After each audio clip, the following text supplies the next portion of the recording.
మిథున రాశి వారికి ఈ చతుర్గ్రహ కూటమి తాలూకు ఫలితాలు సాధారణంగానే ఉన్నాయి. ప్రస్తుతం ఉండేటువంటి వారంలో దీర్ఘ సంచార గ్రహాలన్నీ ప్రతికూలంగా ఉన్నాయి. జన్మగురుడు కానీ, కంటకశని కానీ, నవమ రాహువు కానీ. మరి ఈ సప్తమ స్థానంలో ఉండేటువంటి చతుర్గ్రహ కూటమి కూడా వ్యతిరేకమైనటువంటి ఫలితాలనే ఇస్తూ ఉన్నది. ఇదేం అనుకూలత లేదు. అక్కడికి ఎన్ని గ్రహాలు ప్రతికూలంగా ఉన్నాయి? 8. ఒక్క చంద్రుడు మాత్రమే ఈ వారంలో అనుకూలంగా ఉన్నారు. అందువల్ల మిథున రాశి వారు ఈ వారంలో చాలా జాగ్రత్తగానే ఉండాలి. ధారాపుత్ర విరోధస్య ప్రవాసం రోగపీడనం అన్నది శాస్త్రం. ఇక్కడ ప్రత్యేకించి జీవిత భాగస్వామి కానీ, కుటుంబ విషయాలు కానీ, సంతానము కానీ, వీరికి సంబంధించినటువంటి విషయాలపై ఎక్కువ శ్రద్ధ చూపించవలసినటువంటి అవసరం ఏర్పడుతుంది ఈ వారంలో.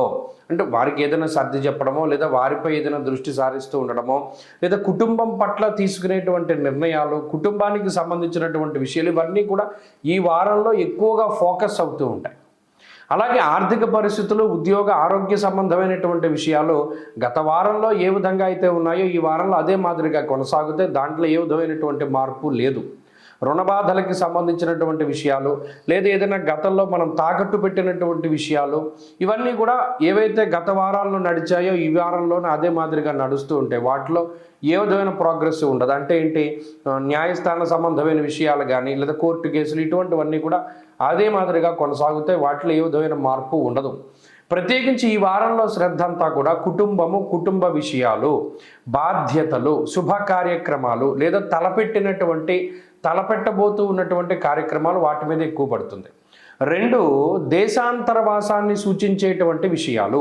అంటే వేరే దేశానికి వెళ్ళవలసి వచ్చినా, అక్కడి నుండి ఇటు రావాల్సి వచ్చినా, ఆ తాలూకు విషయాల గురించి కూడా ఈ వారంలో ఎక్కువగా మాట్లాడుతూ ఉంటారు. వాటి గురించినటువంటి నిర్ణయాలు తీసుకుంటూ ఉంటారు.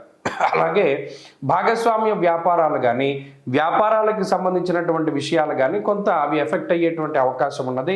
ఈ వారంలో అది పాజిటివ్గానే అవి ఎఫెక్ట్ అవ్వడానికి అవకాశం ఉంటుంది. కాబట్టి మిథున రాశి వారికి మధ్యస్థమైనటువంటి ఫలితాలే చెప్పబడ్డాయి. ఇదంత గొప్ప గ్రహస్థితి కాదు. చాలా ఎక్కువ స్థాయిలో గ్రహాలన్నీ కూడా కొంత ప్రతికూలంగా ఉండేటువంటి తరుణంలో 1-2 సార్లు ఆచితూచి నిర్ణయాలు తీసుకుంటూ ఉండడము, ఏదైనా ఒక పని చేయవలసి వస్తే ఎవరిదైనా సలహా సంప్రదింపులు తీసుకుంటూ ఉండడం ఇత్యాదివి ఎక్కువగా ఫాలో అవుతూ ఉండాలి.